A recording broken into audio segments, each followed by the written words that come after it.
Bienvenue à tous, Esprit Sport vous accueille, vous et tous les amoureux du sport sur tous les terrains et en toute saison sur Télé Grenoble, en partenariat avec le Dauphiné Libéré, son journaliste émérite, Éric Clerc, bonsoir.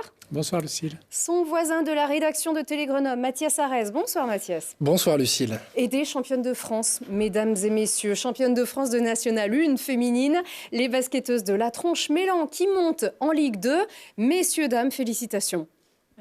Merci. Oh, vous êtes encore tout timide. Messieurs, dames, pourquoi Jean-Claude Pic, vous êtes le président du BCTM, le Basket Club La Tronche-Mélan. C'est une figure du sport grenoblois et bien au-delà. Bienvenue. Merci en tout cas de nous avoir invités et de pouvoir représenter ici le sport féminin. Écoutez, on est très heureux de vous accueillir, ainsi que Camille. Alors, poste 4, c'est bon? Voilà. C'est bien ça, vous ne trompez pas. J'essaye d'apprendre à peu près ce que c'est. Poste 4, intérieur, championne de France. Voilà. C'est le principal. Donc, on va revenir sur votre belle réussite dans un petit instant. Ce qui a amené ce titre, ce qui va changer. Mais tout d'abord, c'est l'actu du week-end.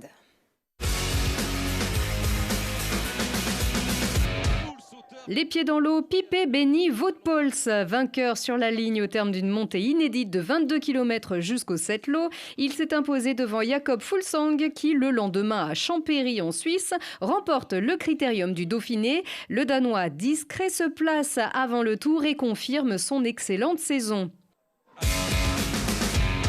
Elles veulent la coupe et elles le confirment face à la Nouvelle-Zélande à Grenoble. Les Canadiennes se sont facilement imposées 2-0. Des buts de Jessie Fleming et Nichelle Prince devant un stade des Alpes survolté. Déjà qualifiées pour les huitièmes, les Canadiennes agressives et solidaires confirment leurs intentions. Ce joli visage. C'est comme une version mixte et sans contact du football américain. Le flag en France se joue à haut niveau et les meilleurs sont toulonnais et grenoblois. Et dans cette finale du championnat de France élite, les Centaures de Grenoble ratent le coche à domicile. Toulon décroche l'or et l'argent ne fait pas le bonheur de l'équipe iséroise. Et on termine avec ces images qui font du bien au sport pour tous. Le trail de l'Association des paralysés de France embarque les personnes à mobilité réduite sur les joëlettes qui permettent de vivre les mêmes sensations sur les sentiers étroits que les meilleurs trailers, au sapé sous la pluie et tout sourire. Ah, ça, c'est génial aussi, le trail et le trail pour tous. Bon, c'est vrai qu'il y a eu quelques gouttes également sur ce trail de l'APF, moins quand même que samedi. Alors, samedi, avec donc ces images de la ligne d'arrivée à Pipé, on avait rarement vu ça, décidément. On sait qu'il y a eu de l'eau partout sur le département, vous le savez, beaucoup d'inondations. Et il a fallu bien écoper, avec quand même une jolie ligne d'arrivée quand même, Eric, et un beau vainqueur aussi bien à Pipé sur cette arrivée inédite que sur ce critérium.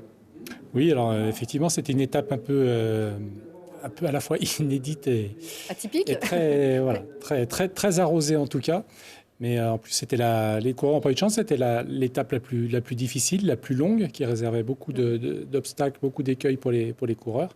Et voilà, elle a été bien arrosée dans des conditions donc très difficiles. Et les coureurs ont vraiment témoigné d'une étape d'enfer pour certains. Voilà, ils ont eu froid, c'était vraiment des conditions difficiles. Mais voilà, ils ont fait encore preuve de leur courage. En plus des efforts, ils ont su vaincre les éléments.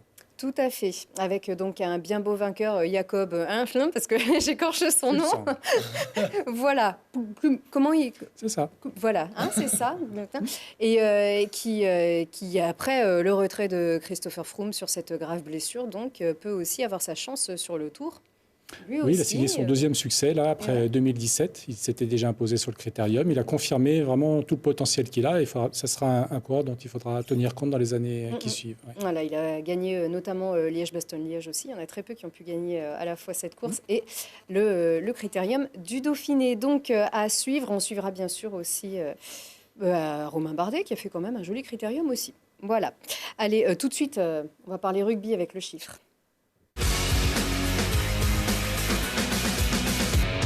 Je vous regarde Jean-Claude Pic, parce que je sais que vous êtes aussi un grand amateur de rugby. Et du coup, alors le chiffre, c'est quoi? C'est 21. 21 comme le nombre de départs officialisés du FCG après sa relégation en Pro D2.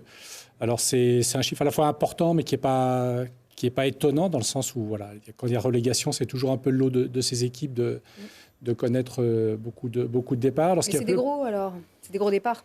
Il y a un peu de tout. Il y a certains joueurs dont on ne regrettera pas forcément le départ, tant on les a peu vus. Francis, Cazé, qui avait aussi Ben Lucas, qui a été vraiment une déception.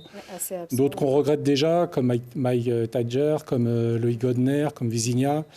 Mais le plus important, à mes yeux, c'est un petit peu les jeunes qu'on n'arrive pas à retenir, encore une fois, alors qu'il y avait peut-être un projet en Pro D2 à construire. Voilà, ça montre aussi l'incapacité du FCG à proposer peut-être un projet intéressant pour ces jeunes. Tout à fait. Le projet, en tout cas, avec donc cet homme à la barre, donc Sylvain Bégon, qui signe son retour alors qu'il avait quitté le FCG en 2015, 7 ans et demi à la barre des avants au FCG. C'est une bonne nouvelle. Il n'a pas quitté le FCG parce qu'il était à la tête des espoirs, de l'équipe professionnelle. Voilà, donc on peut lire ça de deux manières. Donc à la fois, oui, c'est bien, c'est une promotion interne, donc ça met en avant la formation, bien évidemment, des techniciens grenoblois, comme ça avait été avec Jean-Noël Perrin déjà l'année dernière, qui était monté pour la mêlée. Et il va le rester. Voilà, après, il fait partie, il s'inscrit dans le projet du FCG, bien évidemment. Il a la culture, il a joué, il a entraîné l'équipe pro. Après, est-ce que ça montre aussi les limites du FCG à attirer aussi des entraîneurs? Je ne sais pas. On verra par la suite. Les deux lectures, nous, on voit le bon côté et on voit aussi un staff 100% isérois. Donc Stéphane Glas qui a fait une carrière à Bourgoin, qui n'avait jamais porté le maillot de Grenoble, mais tout de même, voilà, avant de retrouver la gagne, Jean-Claude Pic. Ça, vous n'êtes pas content. Vous êtes aussi un gros sponsor le plus gros sponsor du. On est le premier partenaire. FCG, le premier partenaire. Pas content ou content. Quand on est devenu partenaire, à l'époque, au mois de février l'année dernière, on était en Pro D2 et tout le monde a été content de ce résultat qui a surpris tout le monde. Aujourd'hui, je crois qu'il faut tirer les leçons de ce qui s'est passé. Et je pense que je ne suis pas sûr que ce soit les joueurs qui soient responsables de la totalité de ce que l'on est en train de reprocher au club. Je pense que le problème se pose ailleurs et j'ai le profond sentiment que ça vient d'être résolu. Parfait. Eh ben, on va vous suivre. Le staff a changé. Voilà, le staff a changé, vous vous êtes exprimé. Le management a changé. On verra si ça va suivre, bien sûr. J'en suis persuadé. Absolument. Allez, la découverte de la semaine tout de suite, le MAG.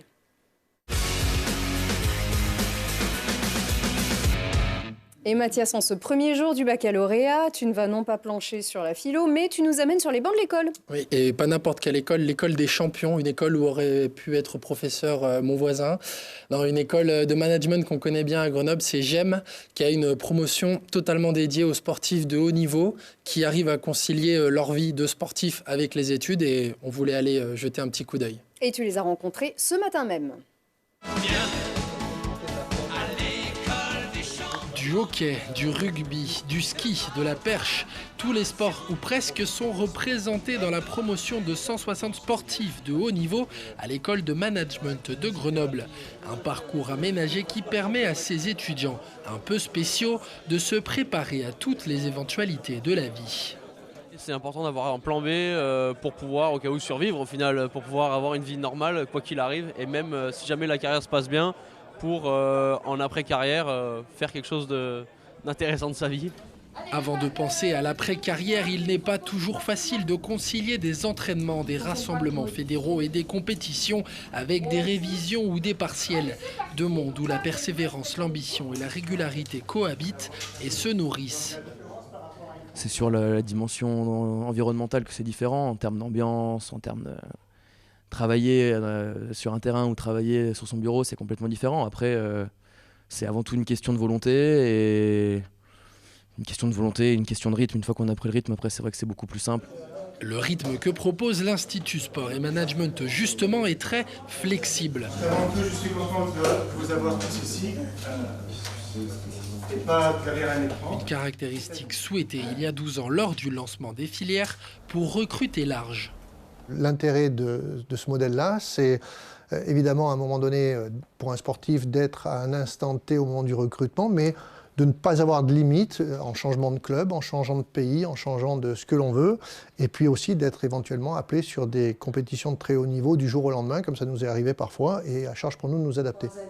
Pour les autres critères de recrutement, c'est assez clair. Être sur les listes ministérielles des sportifs de haut niveau ou être salarié d'un club professionnel. Depuis sa création, les bancs de GEM ont ainsi pu voir passer, entre autres, François Trinduc, Romain Bardet ou encore Laura Tarantola. Et moi, je pense aussi aux consultants de Esprit Rugby, Fabien Gengenbacher également. Ils seront avec nous d'ailleurs lundi prochain, ces étudiants, pour nous raconter leur vie de sportifs de haut niveau et d'étudiants, avec là aussi un super esprit collectif, on a vu ça. Oui, c'est vrai que c'est une promo. Il y avait plein de sportifs qu'on connaît bien. Pierre Mignot, Xavier Mignot, Clément Gélin, Loïc Baradel. Beaucoup de rugbyman. Hein, mais il y avait aussi Guillaume Leclerc. Voilà, il y a une espèce de petite dynamique grenobloise en tout cas. Et puis ils se connaissent bien, c'est des amis. Ouais, beaucoup de partis ou de partants d'ailleurs dans ces joueurs que tu viens de citer. Voilà. Allez, tout de suite. Et ils et elles sont bel et bien là, tout de suite, nos invités.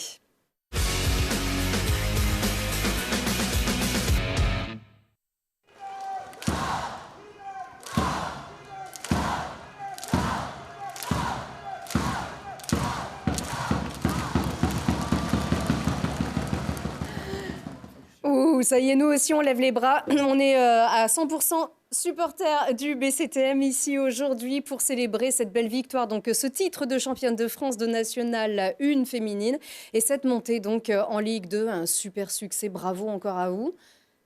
Je dirais bravo aux filles. Voilà. Bravo à nous pour avoir réussi ça, être aujourd'hui le club de plus haut niveau de la région, en Ligue 2. Bravo aux filles, bravo à vous, à Camille, à Mickaël Corté également, l'entraîneur qui est derrière, avec voilà, tout le staff qui est ici. C'était une victoire qui était attendue. Vous avez fait aussi une super saison, ainsi aussi que vos collègues voronaises. On va en parler dans un petit instant. Mais vraiment, elle doit vraiment vous remplir de bonheur, cette montée, après être passé si près lors des dernières saisons. Voilà, pas mal d'échecs successifs. Cette fois-ci, c'est la réussite. Cette année, c'est arrivé, enfin. Ça fait quand même 23 ans que je suis dans le club en tant que président. Comme me disait l'entraîneur tout à l'heure, ça fait plusieurs années qu'on essaie d'y arriver et on est toujours à 2 points, à 4 points, ce que connaissent un petit peu certains de nos confrères aujourd'hui. Et ça a été la libération, et grâce à ce groupe qui est stable depuis 2-3 ans, hein, puisque effectivement l'avantage qu'il y a eu ce groupe, c'est qu'il n'y a pas eu de turnover depuis 3 ans et que le groupe de 5 pratiquement est en place et nous a permis de créer ce groupe, cette équipe. Cette accession en Ligue 2, elle s'accompagne souvent de contraintes aussi, au niveau de la salle, au niveau du budget, au niveau de la masse salariale, je ne sais pas. Comment vous allez vous adapter à cette nouvelle donne ? Tout à fait. Alors, la première partie, la plus facile, a été réussie. À savoir jouer, gagner et être aujourd'hui en Ligue 2. La deuxième partie, je vais dire c'est la plus difficile. Non, c'est pas vrai, mais financièrement, tout le problème était vis-à-vis de la Fédé de présenter un budget qui était cohérent, qui serait respecté avec des engagements du club. Donc tout ceci a été fait et je peux vous dire qu'aujourd'hui, depuis vendredi, nous avons été confortés dans le fait que nous serons en Ligue 2 l'année prochaine à la présentation de notre partie financière, parce que c'est celle-ci qui est le plus disons, jugé, et c'est sur lequel ça bute le plus souvent, la montée en Ligue 2 bute le plus souvent, sachant qu'on rentre dans un monde professionnel, et que c'est là où je vais répondre à la question, c'est qu'on est dans une structure de professionnels, il va y avoir des contrats avec des filles en professionnel, il va y avoir un suivi de professionnels, on n'est plus dans le monde de l'amateurisme. Vous en aviez déjà des joueuses qui jouent en professionnel d'ailleurs. On en avait déjà 2 qui étaient déjà en professionnel, effectivement. Sans vous porter la poisse, bien évidemment, mais il y a vos cousins, si on peut dire, les handballeurs. Et on a eu le cas il y a 2 ans des filles de Pôle Sud. On a eu les garçons du GM38 qui étaient aussi en Pro League cette année, qui ont connu au pire des liquidations, au pire une rétrogradation. Est-ce que ça peut vous faire peur, ça ? Alors, je vais vous rassurer sur une chose tout de suite. Sur la liquidation, ça voudrait dire que financièrement, on s'est complètement trompé et qu'on est allé sur des budgets que l'on ne pouvait respecter. À ce titre-là, je vous rassure tout de suite, ça ne sera pas le cas, puisque l'engagement est fait par mon entreprise, puisque c'est elle qui sera partenaire, comme elle l'est au niveau du rugby, et fera en sorte que tout se fasse dans les conditions et dans la façon dont ça a été présenté. C'est Work 2000, hein, votre entreprise, on peut la citer quand même. Vous pouvez, c'est gentil en tout cas. Vous n'oublierez pas... Il faut citer 3 marques, non? Donc il y a Work 2000, Work 2000 et Work 2000, voilà. Voilà. Ceci est fait. N'oublierez pas surtout de nous laisser ce qu'il faut avant de sortir. Non, bien sûr. Oui, pardon, poursuivez sur le... Et donc la partie financière est assurée. Maintenant, c'est la partie structurelle au niveau, disons, financier, des comptabilités et tout ça qu'on avait déjà sur place, commissaire aux comptes et tout ça, qui est aussi sur place. Donc il n'y a aucune raison que ça ne marche pas. Après le reste, on a sur 10 filles, 2 filles qui ont quitté le club pour des raisons personnelles, l'une pour faire le tour du monde, l'autre pour aller jouer à la glacerie. Il nous reste 8 filles sur les 10 et on intègre 3 nouvelles filles, dont une 11e qui fera partie du groupe, mais ne jouera peut-être pas de façon permanente, mais qui, en tout cas, fera partie du groupe. Donc, je pense que le risque est limité et qu'on a tout à fait notre place au niveau de la Ligue 2. En tout cas, c'est ce que je pense. Donc, peu de recrutement. Alors, si on comprend bien, vous gardez une équipe on a 2 qui recrutements et je parle sous le contrôle de mon coach parce que c'est lui qui les a faits. Et il va nous dire que ça se passe bien. Ça se passe très bien. Voilà. Question peut-être pour Mickaël. Niveau sportif, vous avez joué quelques fois à monter en Ligue 2. Est-ce que c'est le gap le plus compliqué, réussir à y accéder une fois qu'on y est, on y reste? Ah non, une fois qu'on y est, on n'y reste pas forcément. Il faut œuvrer sportivement pour y rester. C'est ce à quoi on va s'attacher, nous, le staff, avec les joueuses. On s'attachera à garder cette équipe en Ligue 2. Voilà, Jean-Claude le disait juste avant, les dirigeants vont faire ce qu'il faut pour que le club puisse y rester structurellement et financièrement.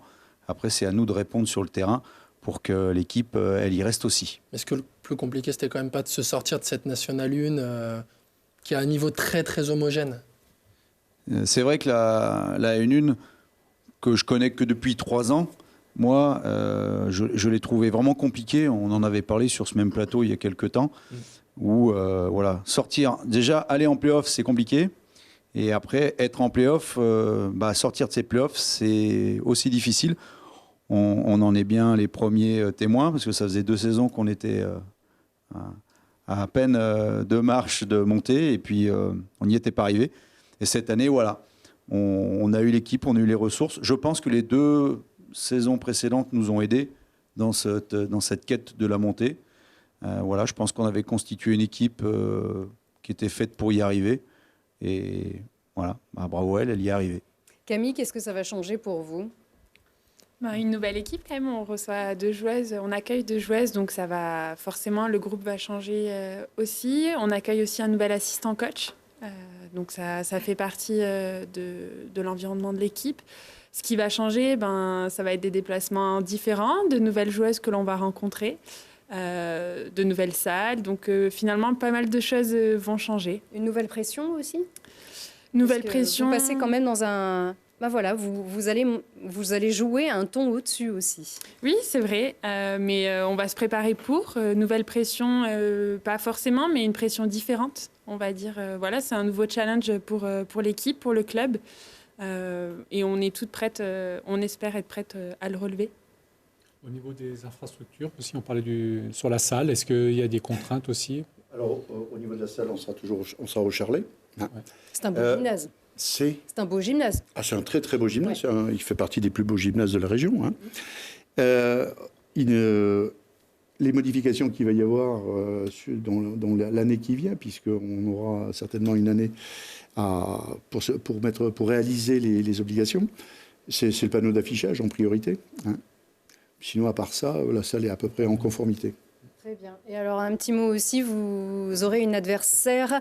Vous n'aurez plus cet adversaire, le PVBC, donc les Voironnaises, vos homologues de Voiron, qui étaient tout près, elles aussi, de la montée. Ça s'est joué à rien, on va dire, à un panier, tout simplement. Ça aurait pu aussi se jouer autrement, puisque un appel a été interjeté, on va dire, par cette équipe de Voiron. Donc, pour une action litigieuse, finalement, cet appel n'a pas été reçu. Retenu. Voilà. Donc, les fameuses 8 secondes, c'est ça, ne seront pas à rejouer, comme on le dit. Comment est-ce que vous réagissez à cet échec de Voiron? C'est dommage de ne pas vous retrouver deux équipes en ce qui concerne le BCTM, on ne peut que regretter que Voiron ne fasse pas partie de la Ligue 2 l'année prochaine. Les raisons sont multiples, enfin en tout cas elles sont de deux niveaux. Elles sont du premier niveau, c'est qu'au niveau des placements, ça nous aurait évité d'aller très loin, comme l'a dit Camille tout à l'heure.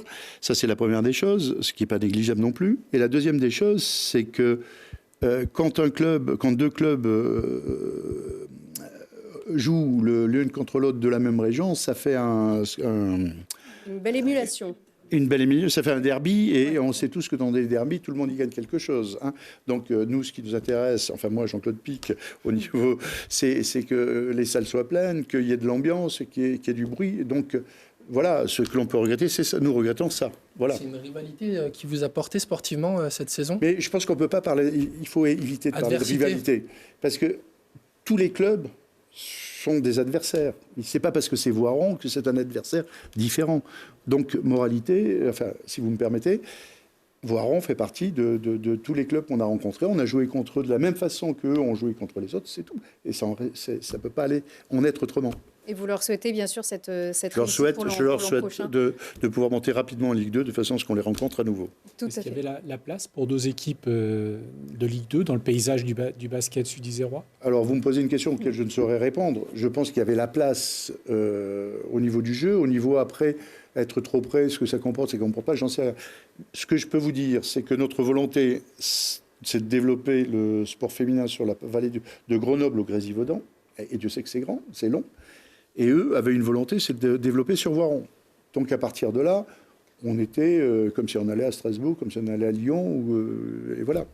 On n'est pas sur le même pôle de développement. On n'est pas sur les mêmes pôles de développement. Voilà. Très bien. En tout cas, on vous félicite encore toutes et tous, bien évidemment. On vous retrouve dans le bonus d'Esprit Sport, donc dans le temps additionnel, dans un petit instant, si vous nous regardez sur telegrenoble.net, bien sûr. Et on aura le temps de poursuivre, bien sûr, cet échange, car c'est l'heure de l'agenda de Mathias, tout de suite.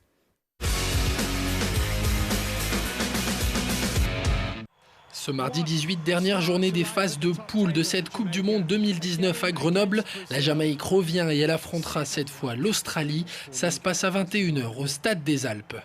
Du vendredi 21 au dimanche 23, les seules dates en France des championnats d'Europe de 4x4 extrêmes auront lieu en Isère. Les King of France posent leurs valises à Montalieu-Versieux et ça va déménager. Samedi 22 à 10h30, l'ouverture des voies vertes de Loisan à Bourdoisan. Du roller, du vélo ou de la course, il y en aura pour tout le monde. Le même jour à 17h30, dernier match de cette Coupe du Monde féminine 2019 à Grenoble. Un 8e de finale qui verra logiquement venir l'Allemagne au Stade des Alpes. Et pour terminer, de 17h à 22h ce même samedi, la fête annuelle du Hockey Club de Grenoble au gymnase Pégou, au programme initiation et tournoi interclub. Voilà, beaucoup de sports bien variés ici sur le week-end prochain donc. Et puis, vous pourrez aller applaudir le basket club La Tranche-Mélan à partir du 12 octobre, peut-être à domicile, on ne sait pas encore. Les tirages ne sont pas faits encore. Bon, on ira remplir le gymnase du Charlet. On vous suivra bien évidemment encore. Bravo à vous tous. Merci encore, messieurs. À la semaine prochaine.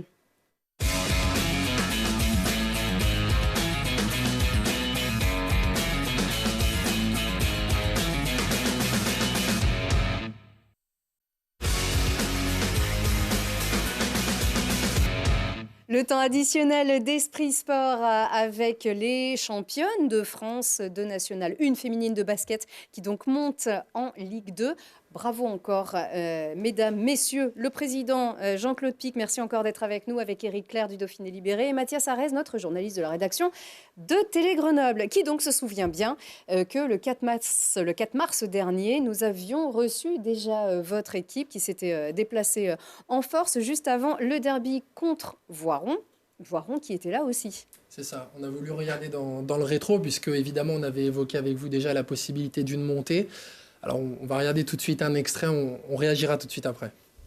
Ça fait un petit moment que vous êtes vraiment à un chouï. Voilà, ça fait la 3e saison que je suis avec les filles, là. Et les 2 premières, on a déjà fait les playoffs. Et on a échoué de très peu à chaque fois. Et le club a déjà aussi participé à d'autres phases finales les années précédentes. Et là, je ne pourrais pas vous donner les résultats, je ne sais pas. Est-ce que dans la perspective de nouveaux playoffs, est-ce que justement cette expérience, ces déceptions-là, vous allez pouvoir vous en servir aussi pour aborder les matchs plus sereinement peut-être? J'espère que oui. Je dis j'espère parce que pour se reprogrammer en mode playoff, il faut aller en playoff, déjà. Donc il faut commencer par aller en playoff et puis une fois qu'on y sera, on se reprogrammera de la bonne façon pour les aborder certainement de façon différente parce que vu que ça fait 2 ans qu'on échoue de très peu, il faut vraiment l'aborder différemment. Est-ce que vous avez peut-être un peu ce petit plus par rapport à Voiron, d'avoir échappé, non, en tout cas d'avoir raté de très peu la montée la saison passée? Je ne sais pas si on peut parler d'un petit plus, mais c'est une expérience en fait qu'on a par rapport à elle. Et comme l'a dit Mike, j'espère qu'on a appris de ça en tout cas. Ah, Bon, alors... vous aviez vu juste, du coup, vous les avez abordés différemment, ça c'est ce qui a payé? Oui, on les a abordés très différemment, je pense. Et ils sont là tous les deux pour en témoigner, Tonio et Clément. Après le match à Strasbourg, quand on perd de 5, je leur ai dit, c'est bon, cette année c'est bon, on va monter. Pas de souci, on va monter, ça y est, c'est la bonne année. Pourquoi? Parce qu'à Strasbourg, dans le 4e quart-temps, on est à moins 13. Et l'année d'avant, à Aulnois, dans le 4e quart-temps, on est à moins 7. Il restait 6 minutes à jouer. À la fin du match, on était à moins 27. Alors que cette année, à Strasbourg, quand on était à moins 13, les filles, elles ont su se remobiliser. Elles ont su aller chercher des choses qu'elles n'étaient pas allées chercher les années d'avant. Et on finit le match à moins 5, en sachant que avant le moins 5, on a une balle, on est à moins 2, on a une balle dans les mains, on a presque des balles pour gagner le match. Et passer de moins 13 à moins 5, voilà, c'était l'énorme exploit qu'elles avaient fait. Parce qu'on aurait très bien pu passer de moins 13 à moins 23. Et évidemment, là, le match 15 jours après la maison contre Strasbourg, c'est plus le même. Et quand on a fait moins 5 là-bas, voilà, on savait que c'était bon. Ça y est, c'était fait. On allait monter. En quoi cette approche, elle était différente cette année que les années précédentes? Je pense que je viens de le dire là, par rapport à cet exemple précis. C'est-à-dire que les filles, elles ont su se remobiliser dans les moments difficiles. Je vous dis, 1 an avant, à Aulnois, à moins 7, tout va pas trop mal. Et d'un coup... c'est pas dans la manière d'aborder ces rencontres-là? Je sais pas, après il faut en parler peut-être avec Camille qui avait fait l'année d'avant aussi. Mais elle en avait parlé quand on était venu là. Elle avait dit que voilà, les playoffs, c'est une autre façon d'aborder le basket. Et que l'année d'avant, c'était peut-être pas mis dans les meilleures conditions. Mais là, cette année, on s'est peut-être vraiment mis dans les meilleures conditions. Si je peux rajouter quelque chose, en ce qui concerne l'année dernière, on a gagné la Coupe de France. Et on a gagné la Coupe de France juste avant les playoffs. Je suis persuadé que cette énergie qui a été... gaspillée. Pas gaspillée, mais qui a été au moment de la Coupe de France dépensée. On l'a payé tout de suite après, puisque le samedi d'après, on partait jouer les playoffs à l'extérieur. Et je pense qu'on l'a payé, on a commencé à payer notre Coupe de France parce que les filles, dans la tête, on avait gagné quelque chose, c'était extraordinaire, parce que gagner la Coupe de France, il ne faut pas l'oublier, on n'a peut-être pas suffisamment parlé sur Grenoble. Et pour elles, c'était déjà un objectif de réaliser.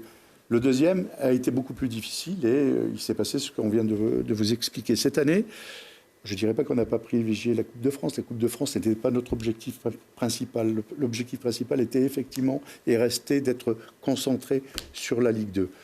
On a joué la Coupe de France le plus loin qu'on a souhaité la jouer et on a estimé qu'à un moment donné, il fallait rester concentré sur le championnat. Quand on sait les moyens qui sont nécessaires pour évoluer maintenant en Ligue 2, est-ce que peut-être une question à Michael, qui se dit, voilà, j'aurais besoin peut-être de moyens supplémentaires l'année prochaine. Est-ce qu'il ne regrette pas que le président soit investi au FCG en se disant, mince, cet argent nous aurait bien été nécessaire pour l'année prochaine? Non, je vais répondre pour lui. Ne soyez pas inquiets. J'ai la chance d'avoir un coach avec lequel on travaille financièrement ensemble, c'est-à-dire que voilà, je lui fixe un budget, je lui dis voilà, maintenant il faut que tu trouves dans ce budget ton groupe. Hein, donc on a fixé dès le départ, il en était conscient, il est comme moi, on va pas faire une théorie sur l'argent aujourd'hui, mais je pense que c'est pas le premier moteur, l'argent. C'est ce qui fait gagner tous ces gens, toutes ces jeunes filles, c'est l'envie de jouer, l'envie de participer, l'engagement qu'elles ont. L'argent ne vient aujourd'hui qu'après.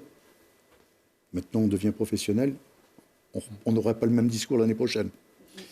Quand on vit une montée comme ça, on parle beaucoup d'aventures humaines. Alors, les joueuses avec leur entraîneur, bien évidemment, mais avec le président, justement, quel est le lien que vous entretenez avec votre entraîneur ? Je ne répondrai pas parce que ma femme va regarder la télé ce soir. Camille, peut-être un petit mot aussi sur ce club. Forcément, on vous a vu très très heureuse sur ces images de la montée. Est-ce que c'est aussi ça finalement qui vous a fait tenir jusqu'au bout? C'est bien sûr ces consignes, c'est cet état d'esprit dont on parle, mais est-ce que c'est aussi le fait d'avoir traversé ces moments, la saison précédente en ce qui vous concerne, mais aussi cette amitié, Oui, tout à fait. Je dirais avoir traversé des moments difficiles, bien sûr que ça nous a assez soudés. Même pendant cette saison-là, on a vécu des moments difficiles pendant la première phase. Donc je pense que ça nous a servi pour ces playoffs. En ce qui concerne l'aventure humaine, bien sûr que c'est une aventure d'équipe qu'on partage avec le staff, avec notre président, mais surtout, je dirais, avec tous les bénévoles. Parce qu'on a des bénévoles qui sont venus nous encourager à Strasbourg, à If. Ils ont traversé la France pour nous voir jouer. Donc je dirais qu'au-delà de l'aventure humaine, c'est une aventure du club. Cette montée, elle est partagée avec tout le club. Question pour Mickaël aussi au niveau peut-être du recrutement. Un entraîneur, il a forcément ses idées, il a souvent son style de jeu qui lui est propre. Est-ce qu'il recrute des joueuses qui s'adaptent à son style de jeu, ou c'est lui qui va s'adapter aux joueuses qui rejoignent le club?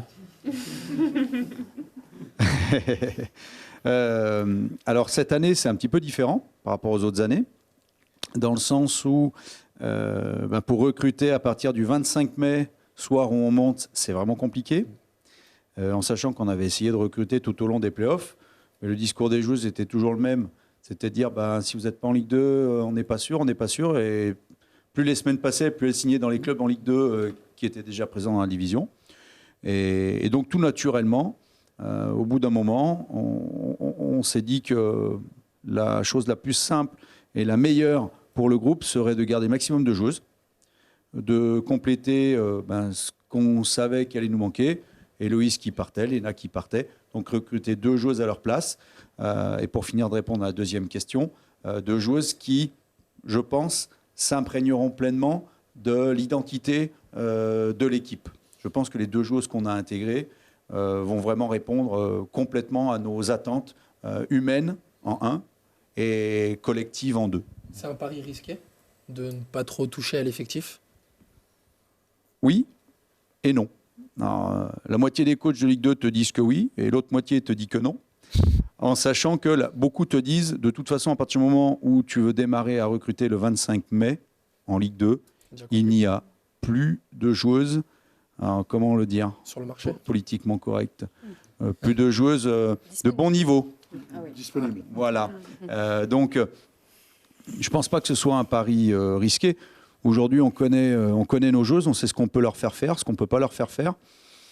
Donc, voilà, on a, je pense, une bonne base de travail et ce sera notre force, je pense, l'année prochaine. On aura des faiblesses, évidemment, mais comme d'autres équipes auront et leurs forces et leurs faiblesses, nous, on aura les nôtres. Ça va augmenter la charge de travail aussi, l'entraînement Pour certaines, oui, pour d'autres, non, parce qu'on va rester dans un fonctionnement où on aura des joueuses pro et encore des étudiantes, alors qui peuvent bénéficier d'un statut d'athlète de haut niveau avec la fac, ça c'est bien, des travailleuses comme Camille qui est travailleuse à côté, Anna elle aussi qui travaille à côté. Donc voilà, on va garder notre fonctionnement, on va surtout garder nos valeurs, on va surtout garder nos attitudes de semaine et de week-end, et c'est avec ces armes-là qu'on ira combattre en Ligue 2. Camille, ça va changer quelque chose aussi pour vous, du coup, par rapport au fait que vous avez aussi un travail, je sais pas ce que vous faites d'ailleurs en dehors aussi. Je suis assistante sociale. Et est-ce que ça va être compatible, du coup? Vous avez prévenu votre employeur qu'il y a peut-être des choses qui vont devoir changer? Changer, non, on va faire comme avant, voilà, avec un fonctionnement qu'on a vu ensemble. Donc je dirais que les choses ne vont pas vraiment changer. Elles seront juste un peu plus enthousiasmantes encore. Voilà, tout à fait. Oui, au niveau du groupe, est-ce que c'est rassurant aussi pour vous que justement ils ne soient pas trop bouleversés, vous gardez un petit peu ce noyau dur que vous aviez l'année dernière avec toutes les émotions qui vont autour? Oui, je pense qu'il y a un côté rassurant parce qu'on est sur une dynamique positive. On se connaît, on connaît comment les qualités de l'une et de l'autre. On sait bien jouer ensemble. Intégrer 2 joueuses, c'est sûr que c'est plus facile qu'en intégrer 5. Donc je dirais oui que ça a un côté rassurant. Vous allez gagner du temps aussi, j'imagine, sur le début de saison, justement avec des automatismes qu'il n'y aura peut-être pas à trouver avec, si le groupe avait été renouvelé de manière un peu plus importante. Oui, c'est aussi l'idée. C'est d'avoir avoir des choses en place, effectivement gagner du temps. Plus on gagnera de matchs tôt, mieux ce sera pour nous. Oui. Parce que peut-être que les équipes vont nous regarder un peu de haut pendant un moment. Donc il serait bien de prendre les matchs au début. Et je pense qu'effectivement, le fait de garder le groupe en l'état, il va nous aider à ça. Et pour aller un petit peu plus loin par rapport aux 2 recrues, on voulait aussi humainement des personnes qui étaient bonnes personnes, parce qu'on sait que l'année prochaine, on va vivre une saison qui sera beaucoup plus difficile que les 3 dernières. Voilà, ça fait 3 ans qu'on vit avec 17 victoires, je crois, de mémoire par saison. Et là, l'année prochaine, ce sera différent. Donc, vivre ensemble quand on gagne, c'est très simple. Mais vivre ensemble quand les défaites peuvent s'accumuler, c'est beaucoup plus difficile. Et c'est pour ça qu'on veut avant tout mettre en avant le groupe et le fait que le groupe soit sain. Alors, Jean-Claude Pic, moi j'ai encore une petite question pour vous. Vous n'avez pas attendu cet envol du sport féminin dans les médias notamment pour soutenir le sport féminin. Il y a un moment que vous avez parié sur ce club de la Tranche-Mélan, que vous pariez aussi sur le sport féminin. Qu'est-ce qui vous y a amené?